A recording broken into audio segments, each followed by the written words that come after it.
It was the first week of June, and the sun hung high over the quiet campus of Columbia University in New York City. The usual buzz of students rushing to classes or gathering in groups had vanished, replaced by an almost surreal stillness. The sprawling lawns, usually dotted with students studying or lounging, were empty, save for a few squirrels darting across the grass. The clock tower chimed 2 p.m., its echo reverberating through the deserted pathways. Jessica Martinez, a 21-year-old senior majoring in literature, stood at the edge of the campus, her backpack slung over one shoulder. She had just arrived back from her apartment in Brooklyn, realizing she'd left her journal and laptop charger in her usual classroom. The journal was irreplaceable, filled with her thoughts, poems, and dreams, and she couldn't risk losing it over the summer. Meanwhile, Professor Elizabeth Carter, a 29-year-old rising star in the English department, parked her silver Honda Civic in the nearly empty faculty lot. She had come to finish grading final papers and prepare for a summer research project on modernist poetry.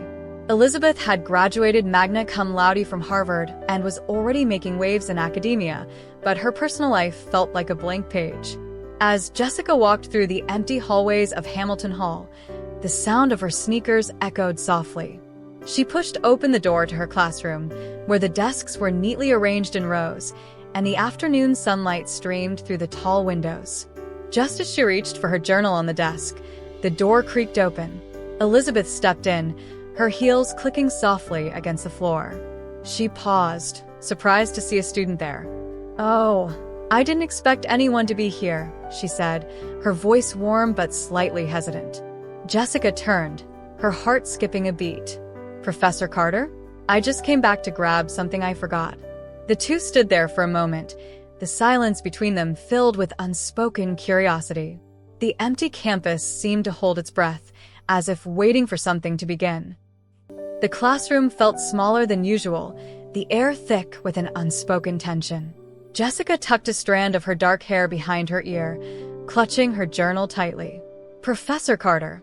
Elizabeth leaned casually against the doorframe, her tailored blazer and pencil skirt giving her an air of effortless elegance. "I didn't know anyone would be here either," Elizabeth said, stepping further into the room. Her heels clicked softly against the polished floor. "I just came to finish up some grading. Summer break doesn't mean much when you're buried in papers." Jessica laughed nervously. "I get that.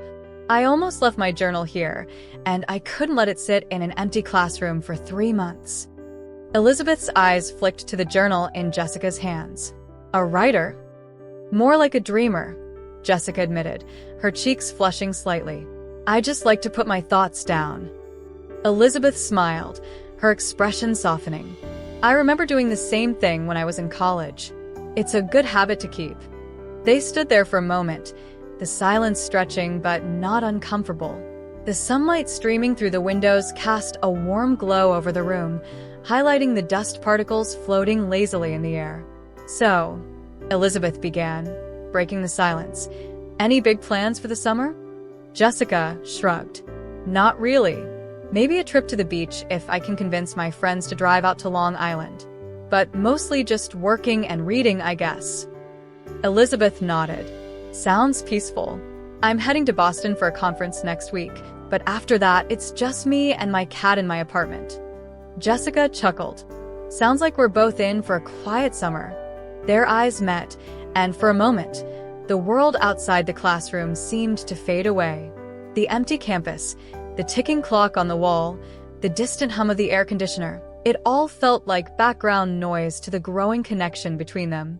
"Well," Elizabeth said finally, her voice soft, "if you ever need a book recommendation or just want to talk about literature, you know where to find me." Jessica smiled, her heart fluttering. "I'll keep that in mind." As Elizabeth turned to leave, Jessica couldn't help but feel that this unexpected encounter was the start of something far more meaningful than a summer break. The classroom felt like a world of its own, the late afternoon sunlight casting long shadows across the desks. Jessica and Elizabeth lingered, their conversation flowing effortlessly from books to travel to their shared love of poetry. "I've always wanted to visit the Hemingway house in Key West," Jessica admitted, leaning against the edge of a desk. There's something magical about walking where your favorite authors once lived. Elizabeth's eyes lit up. I went there a few years ago. It's incredible. The cats, the gardens, the typewriter he used. You'd love it. Jessica smiled, her heart skipping a beat at the way Elizabeth's face softened when she spoke about literature. Maybe I'll go someday, if I can save up enough from my part-time job. Elizabeth hesitated, then said, "You know, I'm driving up to Boston next week for a conference. If you're not busy, you could come with me. We could stop at some bookshops along the way." Jessica's breath caught. Really? I mean, that sounds amazing. But are you sure? Elizabeth nodded, her gaze steady. I'd enjoy the company.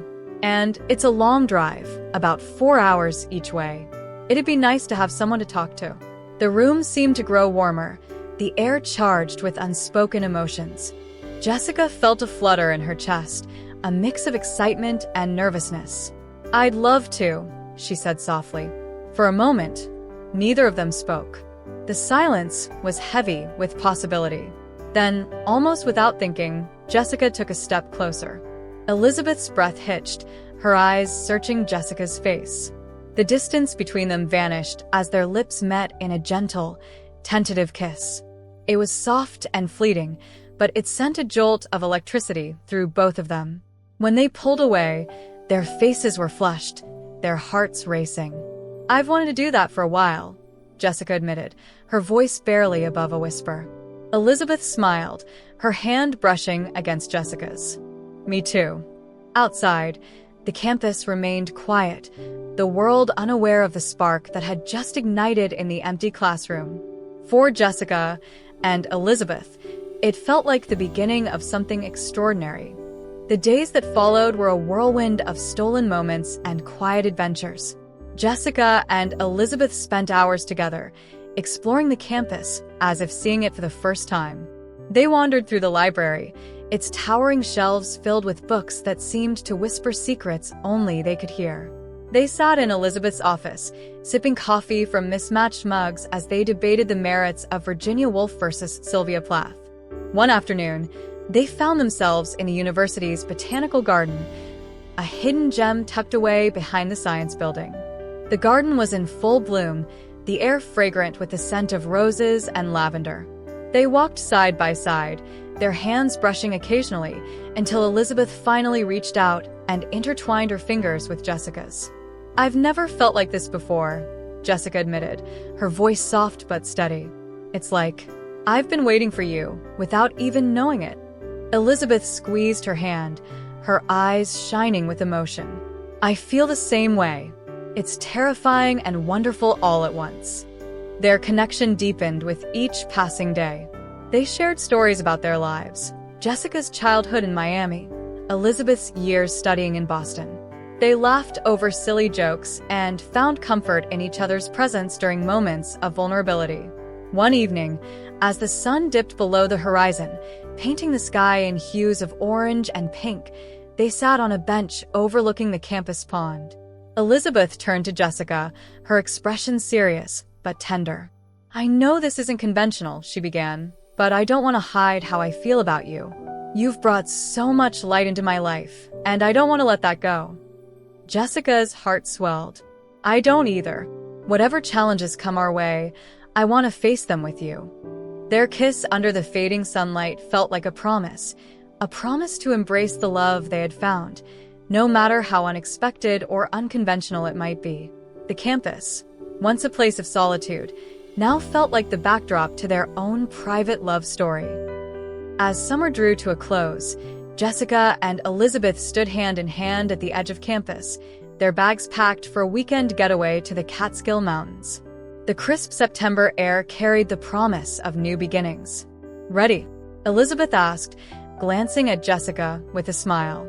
More than ever, Jessica replied, her heart full.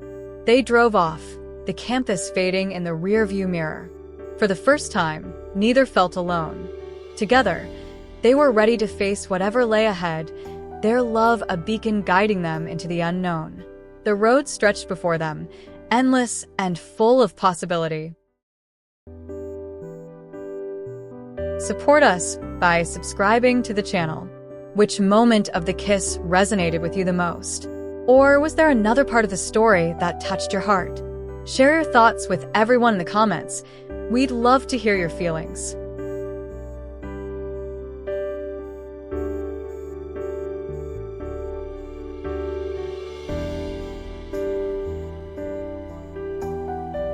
Support us by subscribing to the channel. Which moment of the kiss resonated with you the most? Or was there another part of the story that touched your heart? Share your thoughts with everyone in the comments. We'd love to hear your feelings.